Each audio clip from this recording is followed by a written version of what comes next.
For more on this, we're joined by Dennis-Kenji Kipker in Frankfurt. He's the research director at Cyberintelligence Institute. Welcome back to the program, Dennis. Now, is this really about sharing the wealth from AI, or is it just Sam Altman buying political protection to bypass security reviews? So I personally think it's generally both. And what's make it interesting, in my opinion, Altman has been floating this idea of sharing AI's upside with the public for well over a year now.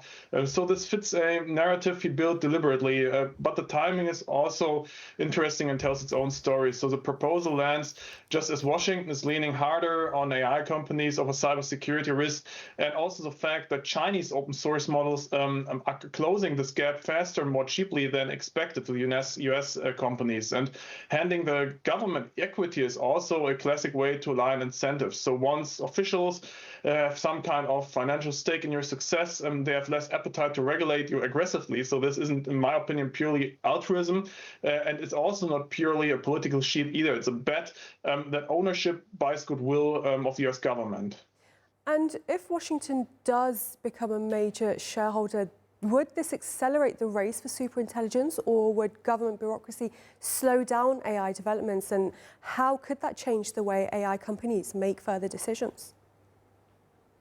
So it could generally go either way, I guess, and probably just both at once. So on one hand, if the US government has skin in the game, there's a strong national security incentive to keep American labs ahead of Chinese competitors, as I mentioned, which argues for speed. But on the other hand, government stakes tend to come with more paperwork, more review boards, more people who need to sign off before model ships. And we have seen that, for example, regarding incentives of the US government regarding Intel and IBM. And it slows things also down. So what changes more than the pace, I think, is decision-making calculus inside these companies. So once a government is shareholder, questions like export controls, who gets access to the most capable models, and how aggressively to commercialize abroad stop being purely business calls. They become some kind of geopolitical questions. And that also reshapes the boardroom conversation as much as it reshapes the roadmap of these governments. And could this actually discourage private investment in AI companies, especially ahead of future IPOs?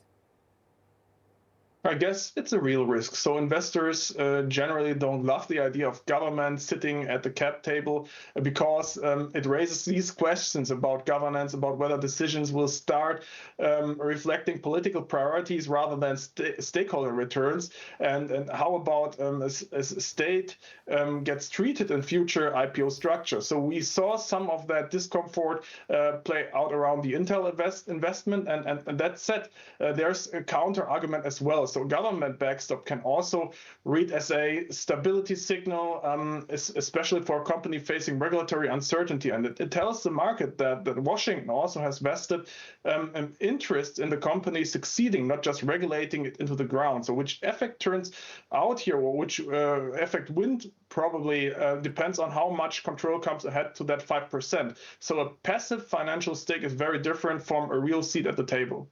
And we've already seen safety reviews delay latest models over cyber hacking fears. Do governments around the world actually have the technical expertise to judge what's safe and what's not? Yeah, so this is honestly speaking the weak point in the whole conversation. So we just watched Anthropic's most advanced model get pulled over export controls concern and then restored after safety questions were addressed. So this isn't hypothetical we have seen. It's already happening. And the uncomfortable truth is that a lot of the deepest technical expertise on how these models actually work does not sit in the government. It sits in the labs themselves. So that's slowly changing as specialized bodies build up in own capacity, for example, in Great Britain and Germany. But there's a real gap right now between the pace at which models are released and the pace at which regulators can meaningfully evaluate them. So government ownership doesn't automatically close that knowledge gap. Dennis-Kenji Kipker, great to have your analysis. Thank you.